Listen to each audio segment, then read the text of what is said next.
Punjab assembly में speaker और deputy speaker का इंतखाब आज खुफिया रायशुमारी से होगा। 4 अरकान पर मुश्तमिल पैनल ऑफ चेयरमैन मुकर्रर। नून लीग और सुन्नी इत्तेहाद कौंसिल के उम्मीदवारों ने कागजात नामजदगी जमा करा दिए। मुस्लिम नून ने स्पीकर पंजाब असम्बली के लिए मलिक अहमद खान, जबकि सुन्नी इत्तेहाद कौंसिल ने अहमद खान बचट के कागजात नामजदगी जमा कराए। डिप्टी स्पीकर के लिए मुस्लिम नून के मलिक जहीर, इकबाल चन्नड़ और सुन्नी इत्तेहाद कौंसिल ने मोइन रियाज कुरैशी के कागजात जमा करवाए। पंजाब असम्बली का इजलास आज दोपहर 4 बजे शुरू होगा।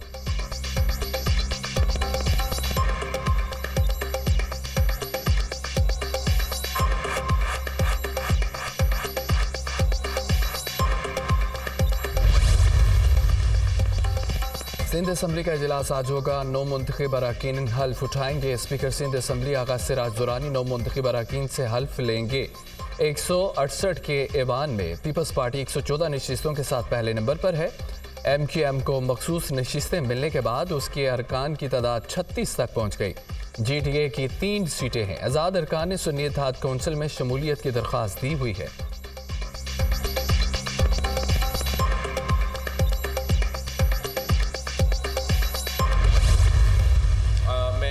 एंटनी नवीद साहब से रिक्वेस्ट करता हूँ कि वो ज़रा एंटनी नवीद साहब आपका डेप्यूटी स्पीकर का इंशाल्लाह ताला उम्मीदवार होगा। अवेश शाह साहब सखर से आपका MPA है और स्पीकर सिंध असम्बली का होगा इंशाल्लाह ताला हमारा नौजवान अवेश शाह साहब ये ओहदा भी संभालेगा वज़ीर आला सिंध के लिए। और हम मुराद अली शाह साहब से रिक्वेस्ट करेंगे कि वो एक बार फिर ये ओहदा संभाले। पीपल्स पार्टी ने सिंध असम्बली में कायद ऐवान, स्पीकर और डिप्टी स्पीकर के नामों का ऐलान कर दिया। मुराद अली शाह एक बार फिर वज़ीर आला सिंध के उम्मीदवार होंगे। वैस कादिर शाह स्पीकर और अक़लियती रुकन नवीद अंतोनी डिप्टी स्पीकर के उम्मीदवार होंगे। बिलावल भुट्टो जरदारी का पीपल्स पार्टी की पार्लिमानी पार्टी का इजलास से खिताब कहा, हमने वफाकी हुकूमत से कोई वजारत मांगी, न वफाकी काबीना का हिस्सा होंगे। वफाक से सिर्फ एक चीज़ मांगी, सैलाब ज़दगान का नुकसान पूरा किया जाए। मुराद अली शाह सैलाब ज़दगान के साथ साथ पानी के मसाइल को भी देखें।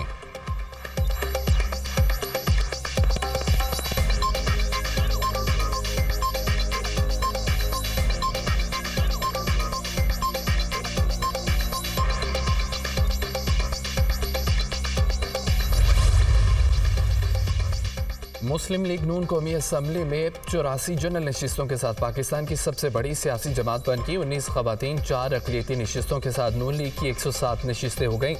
सुन्नी इत्तेहाद कौंसिल 81 नशिस्तों के साथ दूसरे नंबर पर विराजमान। पीपल्स पार्टी कौमी असम्बली की 68 नशिस्तें हासिल करके तीसरी बड़ी जमात। पीपल्स पार्टी ने 54 जनरल, 12 खवातीन और 2 अक़लियती नशिस्तें हासिल की। MQM 22 नशिस्तों के साथ चौथी बड़ी पार्लिमानी जमात बन गई। MQM 17 जनरल, 4 खवातीन, 1 अक़लियती नशिस्त हासिल करने में कामयाब। JUI 7, मुस्लिम लीग काफ 5, इस्तेकाम पाकिस्तान पार्टी 4 नशिस्तें हासिल कर सकी।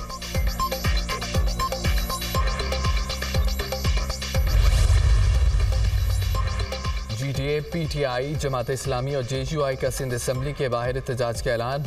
आम इंतखाबात में मुबैना धांधली के खिलाफ हल्फ ना उठाने का ऐलान कर दिया। अमीर जमात इस्लामी कराची हाफिज नईम रहमान ने कहा कि हमारी जद्दोजहद पुरअमन है, हम कानूनी और आईनी एहतजाज की तरफ जा रहे हैं, हम नए इलेक्शन की तरफ जाएंगे। सदर PTI सिंध अली मादिल शेख का कहना था कि ये इलेक्शन नहीं, फ्रॉड किया गया।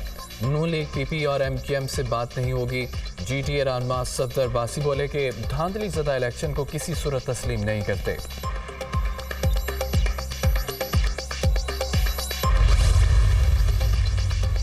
सिंध असम्बली का इजलास। मुमकिन एहतजाज के पेश नज़र सिक्योरिटी सख्त कर दी गई। 1000 पुलिस एहलकार ड्यूटी के फ़राइज़ अंजाम देंगे।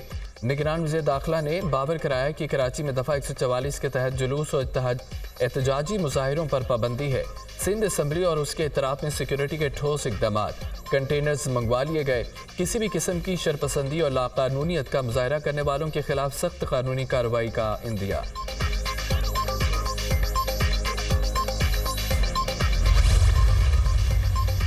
निगरान वज़ीर आला खैबर पख्तूनख्वा ने असम्बली इजलास तलब करने के लिए असम्बली गवर्नर को अरसाल कर दी। गवर्नर खैबर पख्तूनख्वा गुलाम अली का कहना है कि आईन और कानून के मुताबिक 29 फरवरी तक असम्बली इजलास तलब करना ज़रूरी है। असम्बली देकर आइंदा मामला तय करूँगा।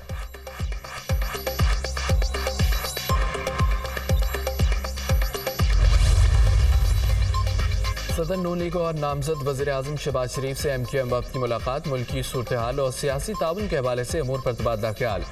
कायदीन ने इत्तफाक किया, अवामी खिदमत के लिए मुत्तहिद होकर आगे बढ़ेंगे, सियासी मफादात के बजाय कौमी मफादात तरजीह हैं। शहबाज शरीफ ने कहा कि सबकी जिम्मेदारी है कि मिलकर मुल्क को मुआशी खतरात से बचाएं। बलूचिस्तान अवामी पार्टी के वफ़द की भी शहबाज शरीफ से मुलाकात, हुकूमत साजी के लिए गैर मशरूत हिमायत का ऐलान कर दिया। बलूचिस्तान असम्बली के 9 मुंतखब लीगी अरकान की शहबाज शरीफ से मुलाकात, सूबे में इत्तेहादियों के साथ मखलूत हुकूमत के क़याम पर इत्तफाक। 9 मुंतखब अरकान की जानिब से गवर्नर के लिए शेख जाफर मंदुखेल का नाम पेश किया गया। स्पीकर और काबीना में वज़रा के नामों के लिए बाहमी मुशावरत भी की गई।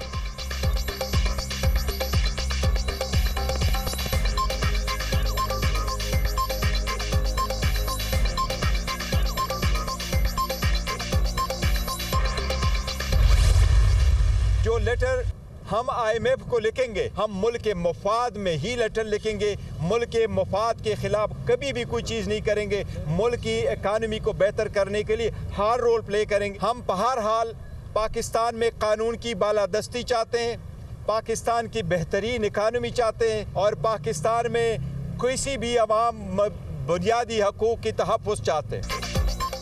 मुल्की मफाद में IMF को ख़त लिखेंगे, पाकिस्तान में कानून की बालादस्ती चाहते हैं। PTI का कोई भी इक़दाम अवाम, रियासत और जमहूरियत मुखालिफ नहीं होगा।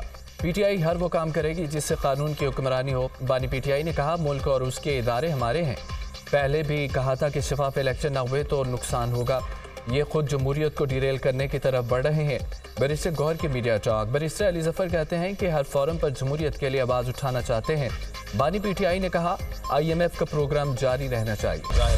IMF को खत लिखकर PTI मुल्क दुश्मनी कर रही है। तहरीक इंसाफ का ये फेल अफसोसनाक और काबिल मजम्मत है। मुआशी हालात को दुरुस्त करना बड़ा चैलेंज है।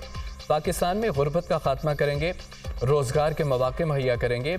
पानामा ड्रामे के नतीजे में हमारी मुईशत 24 से 47वें नंबर पर चली गई। इसाक डार की मीडिया से गुफ्तगू। आजम नज़ीर तारड़ ने कहा है कि पंजाब में मुनासिब साइज की काबीना होगी जो डिलीवर कर सके। महंगाई समेत दीगर चैलेंजेस का सामना है। मखसूस नशिस्तों का मामला इलेक्शन कमीशन के पास है।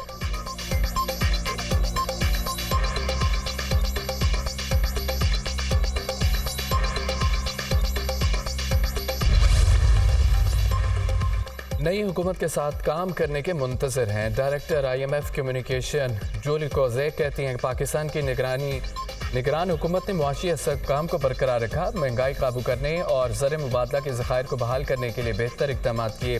मुंतखब हुकूमत के साथ मुआशी इस्तेहकाम के लिए काम करना चाहते हैं। उम्मीद है मुंतखब हुकूमत महंगाई में कमी के लिए सख्त मॉनिटरी पॉलिसी और आवाम की खुशहाली के लिए काम करेगी। बानी PTI के IMF को ख़त से मुतालिक सवाल पर कहा कि सियासी अमूर पर बातचीत नहीं करूंगी।